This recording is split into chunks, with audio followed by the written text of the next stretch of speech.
नमस्कार, मैं हूं आलोक मेहता।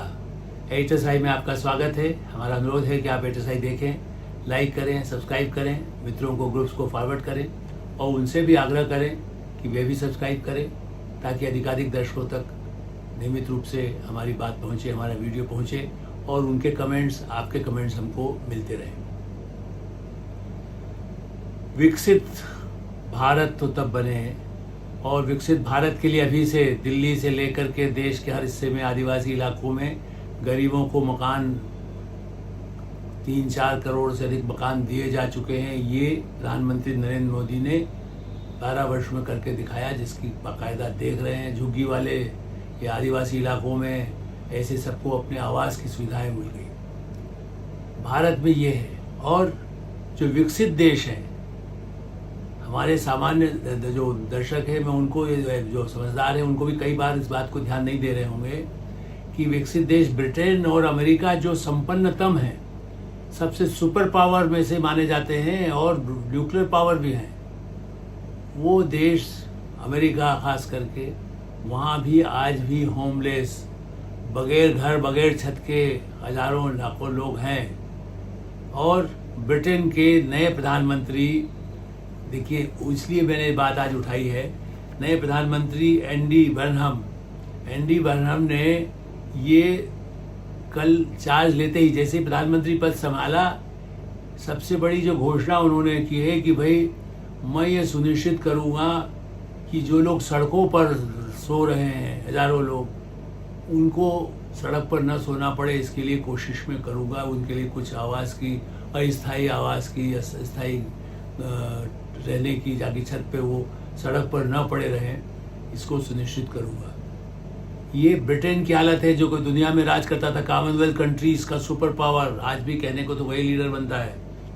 वहाँ पर करीब ऐसे 3 लाख परिवार हैं जो अस्थायी ऐसे होम, कहीं पर उनको रखा गया है, टेंट में हो, कहीं दूसरी जगह कुछ बने हुए हैं।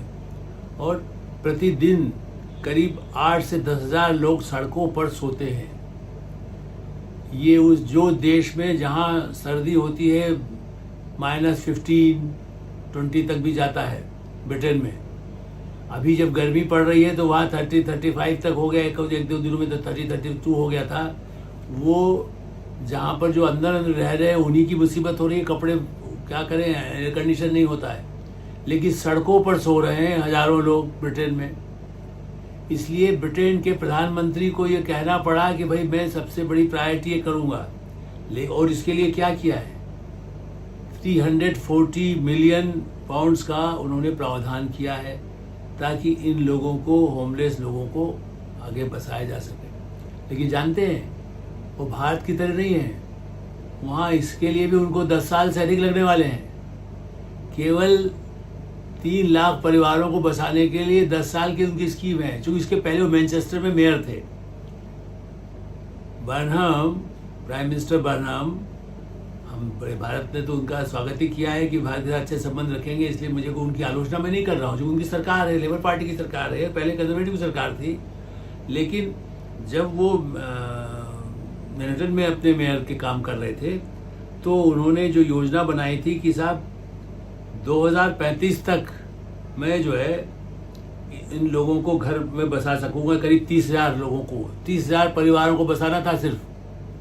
उसके लिए 2037 की स्कीम वहाँ थी। आप अंदाज लगाइए, जब 3 लाख परिवारों का करना होगा तो क्या करेंगे।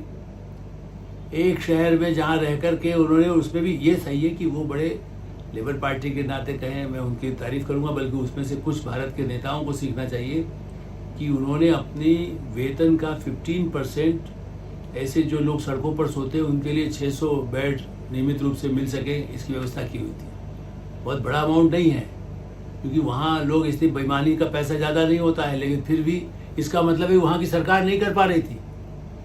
जो मेयर हो या जो नेता हो, सांसद हो, वो अपनी जेब से पैसा लगाए। वो सरकारी, यहाँ तो होता है सरकार से आपको 1 करोड़ का मिल गया, आप उसको कहाँ खर्च कर रहे हैं। वहाँ नहीं, अपने वेतन का, तनख्वाह का 15% वो लगाते थे। ऐसी स्थिति में ये सोचिए कि भारत को अपने को गौरव महसूस करना चाहिए कि हमारे यहाँ उस तरह की समस्या आवास से निपटने के लिए राज्य सरकारें कर रही है। किसी सरकार में पहले भी कुछ कोशिश हुई है, लेकिन आज में प्रधानमंत्री योजना के तहत प्रधानमंत्री नरेंद्र मोदी ने आने के बाद उनको तकलीफ मालूम थी कि जो जिनके सिर पर छत नहीं है, परिवार जो बाहर रह रहे हैं, दिल्ली में ऐसे फ्लैट्स बन गए जो डीडीए के फ्लैट्स जो छोटे होते हैं उससे बेहतर फ्लैट्स बने जो उन गरीब झुग्गी वालों के लिए। 50,000 से अधिक लोगों को ऐसे मकान मिल चुके हैं और अभी भी बढ़ रहे हैं। सबको बसाया जा रहा है, जहाँ से भी कोई हटता है जिसके लिए जगह नहीं है, झुग्गी हटाने वालों को भी सड़क पर कुछ लोग अभी भी मिलते हैं, इस पर कोई शक नहीं है। उसके लिए व्यवस्था, उसके लिए दूसरा जो राज्य सरकार है या लोकल कॉर्पोरेशन को काम करना ही होगा, क्योंकि वो कहाँ वो मजदूरी कर रहे हैं इसलिए सड़कों पर सो जाते हैं। बाकी सरकार जहाँ भी ऐसी स्थितियाँ हैं जो बिल्कुल झुग्गियों में रह रहे हैं, अवैध बस्तियों में हैं, उन सबको बसा रही है। और अमेरिका का भी सुन लीजिए, चूँकि मैं पहले भी सैन फ्रांसिस्को को हमारे जो मित्र गए थे तो उन्होंने कहा था कि साहब जो है वो यहाँ पर तो बड़ी बुरी सड़कों पर हमें दिखता है। क्राइम की चर्चा तो मैं हमेशा करता रहा हूँ कि सैन फ्रांसिस्को, न्यूयॉर्क में क्राइम कितना बढ़ चुका है, लेकिन मकान की स्थिति भी वहाँ पर यूएसए में भी करीब 6.5 लाख परिवार ऐसे हैं। आप पता लगाइए, 6.5 लाख का मतलब एक परिवार में 2-4 लोग भी हुए तो आप समझिए कि 25-30 लाख लोग, उन लोगों के पास कुछ नहीं है रहने को, वो सड़कों पर तंबू में पड़े होते हैं। और इसलिए वहाँ भी स्कीम चल रही है, साहब इतना किया जाएगा, इतना किया जाएगा, अभी जल्दी उसकी योजनाएं बनाई जा रही है। ये जो स्थितियाँ हैं ब्रिटेन, अमेरिका की, यूरोप में भी ऐसे देश हैं, लेकिन ये जो प्रमुख देश हैं, जो संपन्नतम देश हैं, इसलिए जो आवास की योजनाएं हैं, जो शिक्षा की योजनाएं हैं, जो स्वास्थ्य की योजनाएं हैं, भारत में उसकी शुरुआत हुई है। लेकिन ये जो फेडरल सिस्टम है, अमेरिका में ऐसा सिस्टम फेडरल होते हुए भी वहाँ की स्थानीय पालिकाएं बहुत काम करती हैं। भारत में आवास की स्थितियाँ ऐसी है जिसके लिए राज्य के काम करते हैं, वहाँ लोकल डेवलपमेंट अथॉरिटी है, और उनमें कोई बेईमानी कर रहा है, कोई कांग्रेस सरकार है, कहीं अकाली की सरकार है, कभी किसी शिवसेना की सरकार है, कभी किसी के, मतलब अलग अलग राज्यों में रही है पिछले वर्षों के दौरान। इसलिए मैं कह रहा हूँ कि केवल भारतीय जनता पार्टी की सरकार या उनके नेताओं ने जो किया कि कर सकते हैं क्या है, लेकिन जो समस्याएं हैं, और इस संदर्भ में भारत और ब्रिटेन के बीच की फिर एक बार और उल्लेख करना आवश्यक है कि उनके साथ भी सबसे बड़ा ट्रेड हमारा एग्रीमेंट हुआ है, फ्री ट्रेड एग्रीमेंट। मतलब ना वो हम पर उस तरह का टैक्स लेंगे और न सामान वो हम उनका सामान यहाँ आने पर होगा। ये इक्वल जो होता है समान स्तर का, अमेरिका के साथ भी होने के लिए अभी उसको लागू नहीं हुआ, यहाँ तो 15 तारीख से इसलिए लागू हो चुका है। इस दृष्टि से इन्होंने जो नए प्राइम मिनिस्टर ने, उनको प्रधानमंत्री नरेंद्र मोदी ने बधाई भी दी, और बर्नहम ने बाकायदा खुद भी कहा है कि नहीं, भारत के साथ संबंधों को हमें और आगे बढ़ाना है।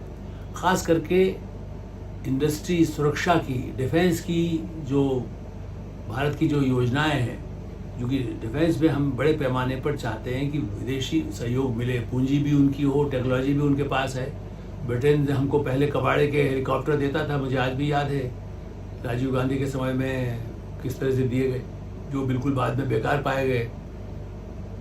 तो ऐसे जो हवाई जहाज, हेलीकॉप्टर भेज दिए जाते थे, भारत को टिका दिए जाते थे, कुछ प्लान दे दिए जाते थे। अब जो फ्री ट्रेड एग्रीमेंट में एक सबसे बड़ा उसके क्लॉज ये भी है कि हम भारत में ऐसे संस्थान, औद्योगिक इकाइयाँ आएगी और व्यापार भी होगा, तो कई सामान भारत में सस्ता होगा। उसी तरह से ब्रिटेन का सामान बगैर ज़्यादा शुल्क लिए, टेक्सटाइल में जितना स्कोप है, कितनी और चीज़ों में, हैंडीक्राफ्ट में है, भारत से बड़े पैमाने पर जो वहाँ जाएगा उस पर उस तरह का टैक्स नहीं लगेगा जो पहले लगता था, उन्हें वहाँ पर आयात किया जा रहा है इस आधार पर। तो ये जो फ्री ट्रेड हुआ है, ये ब्रिटेन के लिए और भारत के लिए, उसमें हाउसिंग में भी है। हमारे यहाँ के आर्किटेक्ट हैं, बहुत अच्छा काम करते हैं। हमारे यहाँ के जो इंडस्ट्रीज़ में ऐसे लोग हैं, ऐसे ही वहाँ के लोग हैं जो आकर के यहाँ काम करना चाहें।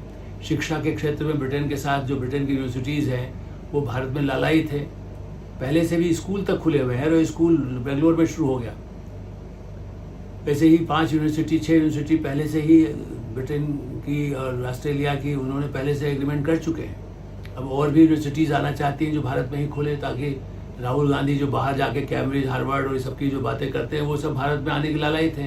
भारत सरकार अपने नियमों के अनुसार उन सबको अनुमति देने के लिए दरवाजे खोल रही है। उसमें ब्रिटेन एक सबसे बड़ा साझेदार है, चूँकि सबसे बड़ी संख्या में भारत से बच्चे, हमारे युवा जो ब्रिटेन जाते थे तो विदेशी मुद्रा भी जाती थी। अब विदेशी मुद्रा भी नहीं जाएगी, वो यहाँ भारत में आएगा, उसका एक हिस्सा वहाँ का जो मेन यूनिवर्सिटीज़ है, कॉलेजेस है, उनको मिलेगा, जैसे स्कूल को मिल रहा है। बल्कि एरो स्कूल को भी किसके साथ एग्रीमेंट किया गया? एमईटी के साथ जोड़ा गया, ताकि ऐसा नहीं है कि अकेले मनमानी करे, प्रबंधन यहाँ का भी रहे, वहाँ का भी रहे, वहाँ के जो स्टैंडर्ड है स्कूल का वो यहाँ है। क्योंकि कोई ब्रिटेन की यूनिवर्सिटी यहाँ शुरू होती है तो भारत का स्टैंडर्ड हो, भारत के लोग भी उसमें पढ़ाने वाले हों, ये भी सुनिश्चित किया जाएगा। तो ये नए दरवाजे खुले हैं प्रगति के, और ये देखिए कि उसके बाद भी भारत सही अर्थों में विकसित होने में समय लगेगा। हम तो 2047 का टारगेट रख रहे हैं, लेकिन उन देशों में भी आज भी 10 साल बाद उनको सिर छिपाने के लिए घर देने की स्थिति होगी। ये बहुत अच्छी बात नहीं है पूरे समाज के लिए, लेकिन भारत जो सब दुनिया के लिए अच्छा चाहता है, यही जो मंत्र है वसुधैव कुटुंबकम का, इसलिए उसकी चर्चा भी आवश्यक है। एडिटर्स आई में हम यही विराम देते हैं। आप एडिटर्स आई देखते रहें, लाइक करें, सब्सक्राइब करें, मित्रों को ग्रुप्स को फॉरवर्ड करें, और आपकी कोई राय हो तो अवश्य अवगत कराएं। धन्यवाद, नमस्कार।